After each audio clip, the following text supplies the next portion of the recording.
On how not to do a drywall patch. I'm in here replacing some doors here. It's just some hollow core doors.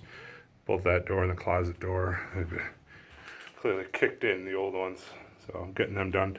Another guy here is doing a bunch of drywall patches and painting. So this is his drywall patch. Obviously, the first piece is on backwards, so that's the back side of it. So that's good. I'm sure that'll accept paint great. He also has two different thicknesses here, actually 3 total. So you got the original wall, then about a 1/4 inch easily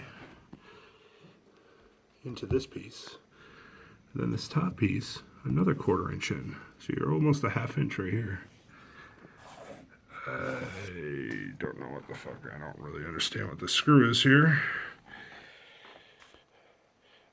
Yeah. So, how not to do a drywall patch.